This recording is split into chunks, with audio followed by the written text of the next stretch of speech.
Our topic was the environmental effects of American excess by me, Nick DeMarco, Brian Bajorquez, John Schumacher, and Nick Ferns.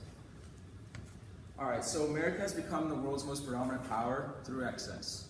Now, what exactly is excess? Excess is having too much of a particular thing, and that can be food, it can be cars, it can be stress, it can be power, it can be money, it can really be anything. Almost all aspects of the American citizen's life revolves around excess. Their social life, their food habits, almost anything. And excess can have positive and negative impacts on society and the environment. And some of the positive impacts include the abundance of money and power, like America lifestyle is right now. So here's a quote relating to the positive impact of excess from David Brooks of the New York Times. For about 260 years, America has been rich, and yet decline has not come. American workers are still the most productive on earth.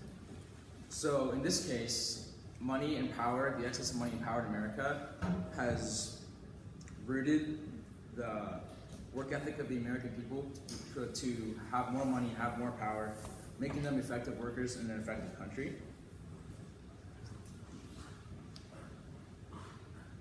But some of the negative impacts of excess include an excess of food, which can lead to diabetes, and excess of materials dumped into the environment. So one of the most impactful downfalls of excess is environmental impacts. Some of the hazards include the degradation of the biosphere, making it harmful to all forms of life, increased mortality, disease, and cancer from pollution, and the heating of our atmosphere. So environmental sustainability is a conservation, protection, and overall condition of our environment, and that is important because the overall condition of our environment translates to the overall condition of life on Earth. And many factors contribute to an unsustainable environment, like pollution, the dumping of wastes, and industry and factories. And solutions must be made to these environmental problems so we can have a more sustainable environment in our future. Okay, so during our research, we identified three major problems that all kind of relate to each other. So the first being, American society is uneducated when it comes to the impact they cause on the environment because of their diet of excess. So when we say diet of excess, we're not exactly talking just about food, it can be really anything. Secondly, people are extremely wasteful when it comes to things like food and water. So people just don't know the effects they have when they are having too much food or water or anything else. Thirdly, health concerns are beginning to arise from this overuse and the wastefulness of the American society in general. Some of these health concerns include aggravated cardiovascular and respiratory illness, added stress to the heart and lungs, and damaged cells in the respiratory system. So up here we have a quote from the Hindustan Times that explains a little bit better about how waste can affect the environment. It reads, "The environmental cost of that wasted food are tremendous. 30 million areas of cropland, about the land area of Pennsylvania, 4.2 trillion gallons of water, and nearly 2 billion pounds of fertilizer. Fertilizer contains compounds that can run off farm field and compromise water quality." So this is just one of the examples of how excess can ruin our environment. So here's another quote beginning on how food waste is becoming a real problem in American society. It says, "With millions of households across the country struggling to have enough to eat and millions of tons of food being tossed in the garbage, food waste is increasingly being seen as a serious environmental and economic issue." And that's from Ron Nixon of the New York Times. So on this chart on the right, you can see over the last 55 years, our total waste production has continued to rise dramatically, which leads us right into our solutions. So the first solution that we identified is national sustainability projects. What these are basically programs that seek to fix the environmental issues in the communities, or maybe often cities. The first step that these environmental projects seek to do is take a step in cleaning up the current waste in the community, such as if there's an output of pollution, they clean that up first. The next thing they do is often to develop a plan for the future so that there's no other problems in this field. These programs could range from just simple trash cleanup in the communities in which people in the city can contribute, or to inventions of new technologies to deal with pollution. The pros and implications of national sustainability projects is that they can reduce the output of pollutants or irritants to the environment. And as I was saying earlier, with what they do first is cleaning up and also the plan later on. Another implication is that it can limit the health concerns that are results of hazardous waste, such as in landfills, there's often hazardous waste that is dumped in there when it's not supposed to be. This can create toxic gases for the community. Some of the cons and limitations, though, of national sustainability projects is that they often use very, very expensive equipment, and many cities and communities have trouble finding ways to implement this just because of the cost. Another limitation of the project is that it's often ineffective in places where pollution has just reached an absolute uncontrollable level, meaning that when it's too unbearable to clean up the pollution, it is often hard also to develop a plan for the future. The second solution that we identified was to reduce personal carbon footprints. As you might know already, a carbon footprint is a person's daily output of carbon dioxide into the environment. One way we can help people reduce their carbon footprint is to educate them on the issue of the environmental sustainability in their community. This will often help them fix their bad habits. After learning, people often feel compelled to reduce their carbon footprint, and sometimes many communities will take the initiative to have their neighbors and their people in the community fix these problems themselves. And this often creates competition within communities to keep increasing their level of environmental sustainability.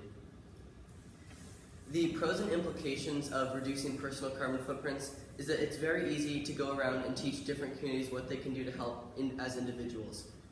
This could be from teaching someone to shorten their commute or carpool, as well as clean up their trash effectively on the streets.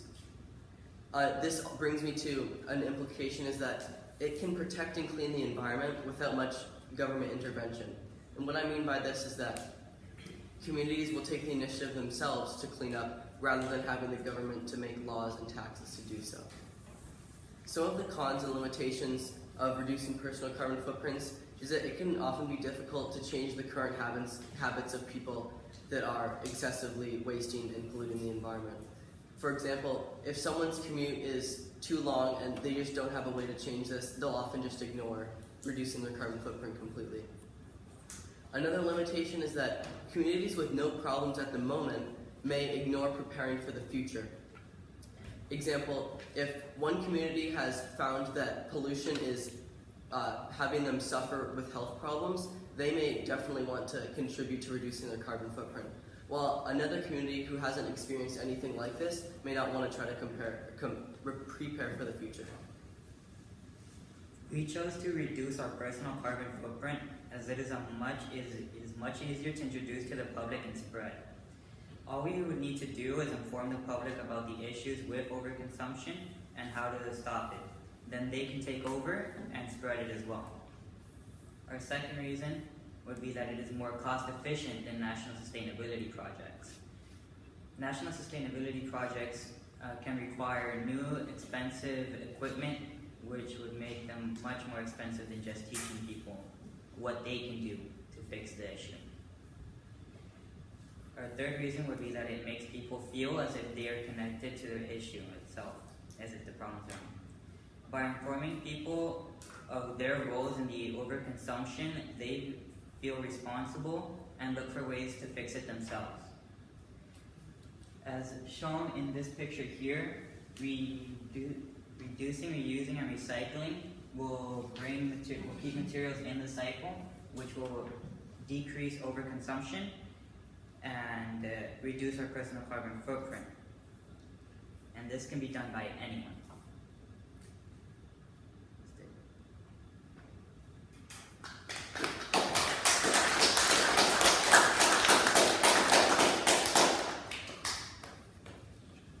Terrific. Couple questions for you guys. Let's start at the left there with Nick.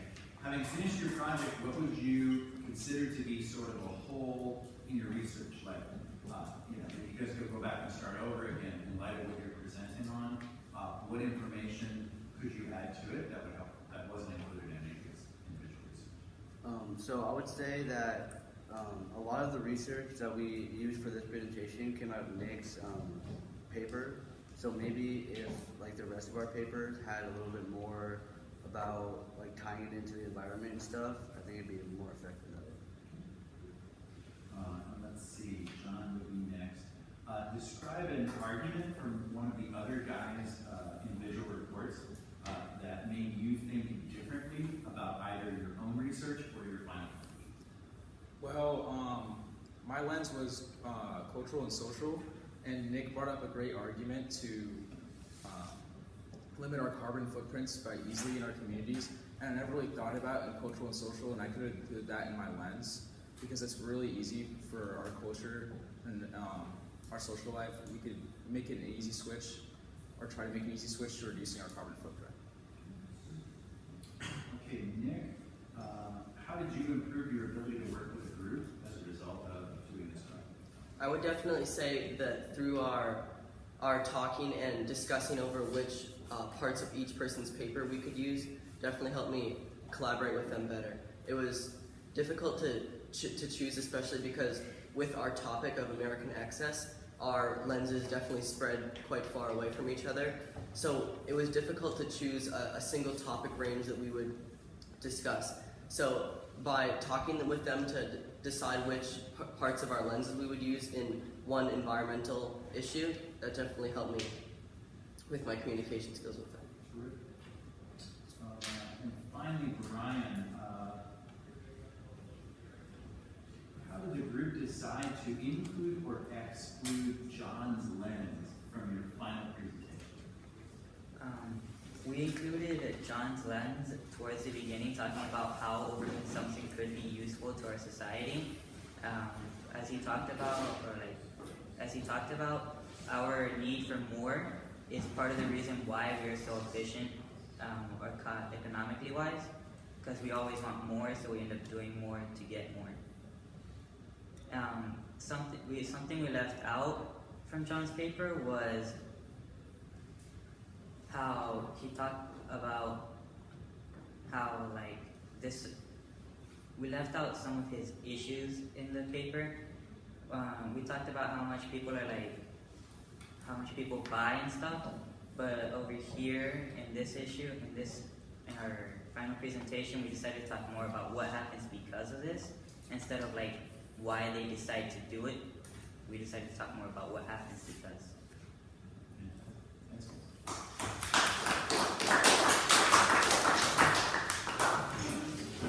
Okay, everybody, finish up your comments.